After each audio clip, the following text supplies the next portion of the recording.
out. I I didn't know the results were gonna come out. They announced it like an hour before. And then one of my friends texted me and she was like, "Oh, the results came out. Did you check?" I was like, "What? I didn't even know." And then I tried to open it and I couldn't find my admit card. And then when I found my admit card and I checked my results and I saw it, and I was like, it was 99 in every subject. And I was like, I'm sure there's a glitch. I'm sure there's something wrong here because I couldn't possibly have gotten the same thing in every subject. But then that was the result. And as far as expecting it, after the exams, I knew I had done well because I checked my answers. So I was like, I'm sure my exams went well. I'll get somewhere between 98, 99. So I guess, yeah, I was expecting it.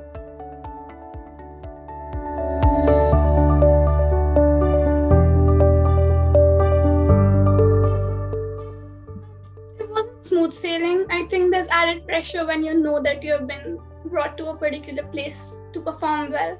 Then of course everything kind of depends on your academic performance, so there is added pressure. And then on top of that, it was a new experience. We were all living away from home. It was very new, so I think it wasn't smooth sailing, but then in the end it all ended up being good. So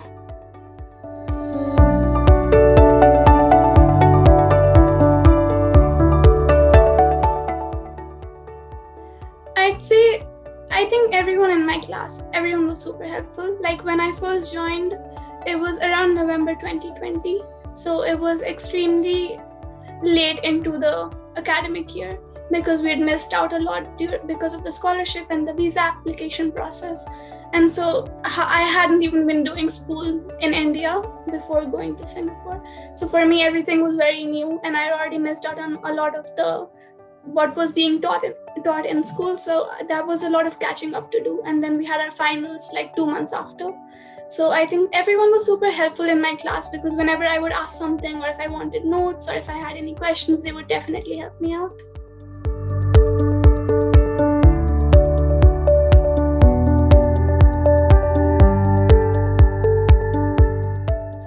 I wouldn't say it was enjoyable all the time because it wasn't. Like, I think initially when I joined, we had physical classes. And then sometime in between 2021, we all went into lockdown again in Singapore when the cases started rising.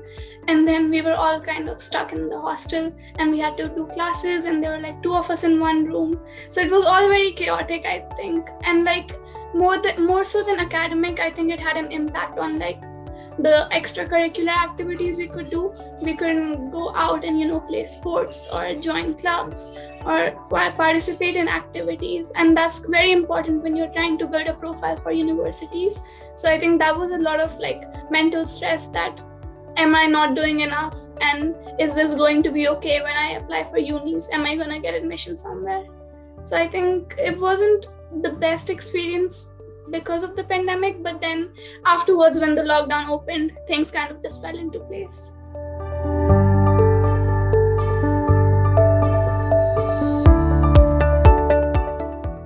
For me, I didn't take any tuition, so everything that I had academically was from the school, so that was my only source of information.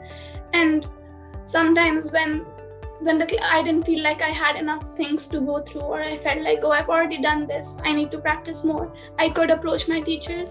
And like, especially in subjects like maths, I could always ask my teacher, can you give me more resources? And then she would always help me out and give me like different books, and she'd send PDFs. She'd be like, practice this, if you have time, go through this. Same for economics. So I think that was really helpful because that's what in the end helped me do well in the exams, because just the textbooks were probably not enough.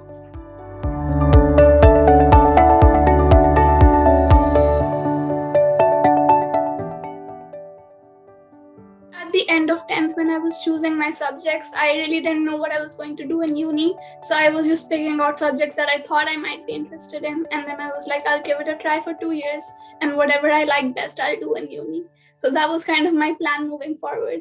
And then economics, everything was very, like I mentioned, messy when I initially joined, since I'd missed out so much in all the subjects. And then some of the subjects were really new, like accountancy and even economics, because I hadn't done those before. And so I think there was a lot of self-study involved for me. I had to go back and study on my own and just go through the textbooks and catch up on what I'd missed out on. And so what what I found was that when I studied economics on my own and when I was trying to catch up on things I'd missed out, I found it really interesting, and so it was where I would have preferred to spend most of my time was studying economics, or just like googling stuff I found out. And then I think my economics teacher at the time, who now left the school, she was very very passionate about economics too, and just the way she taught and the way she talked about the subject just made me more interested. So I think that's where it all started, and yeah, then the World Economics Cup happened, and she chose me for the competition, and then we had multiple teams from the school, and then it was just a very interesting experience. We had to do a lot of new stuff, a lot of stuff I hadn't done before, and then it just ended up just making me like the subject even more.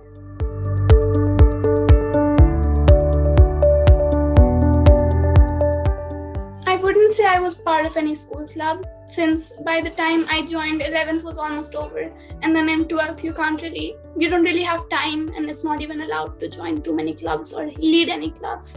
So no, I didn't join any clubs. I did some stuff here and there in school. If the school assembly was happening, if there was some award ceremony and someone needed help, or if if there was a podcast that someone wanted me to host, things like that I did here and there, but nothing like concrete. A lot of the stuff I did, I found, was outside of school, because I wanted to volunteer, and like when I used to live at home, I didn't really have that much of an opportunity to do it, but then I was living on my own, I had time, I was like, I want to volunteer. So I volunteered with a lot of different organizations in Singapore, and I think that's something that the country has a lot of, like, space to volunteer. There's so many platforms where you can register yourself, and then if anyone needs help, they'll reach out to you. So that's what I did a lot of.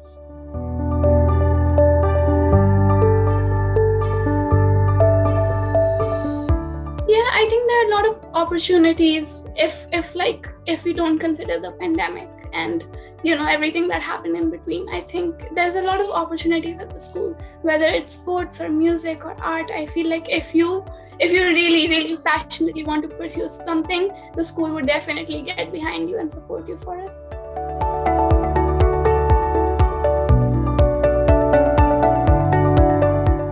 I do. I'm going to do economics and business, and it's a BSc program at the Stockholm School of Economics, which is in Sweden, in Stockholm. And so that's where I'm going this 17th.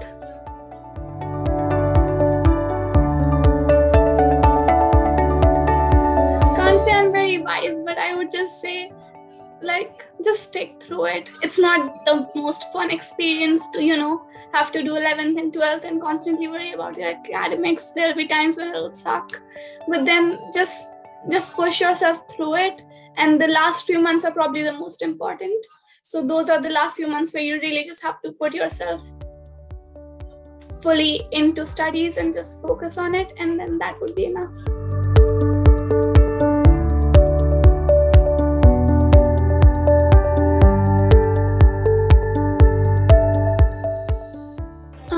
It's going to be a bit ironic. Favorite is economics, obviously, but the least favorite is business, although that's what I'm doing at uni.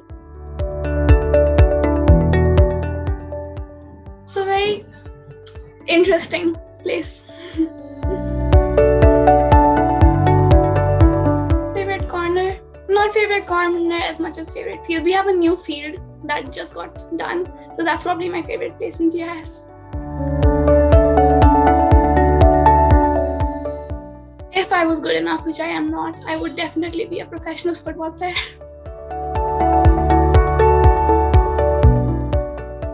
I think taking feedback from the school exams that happened and seeing where I went wrong, and then just working on that.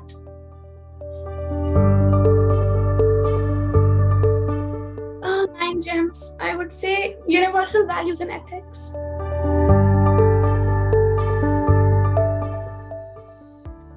Obvious one, I would take a knife, and then maybe a lighter.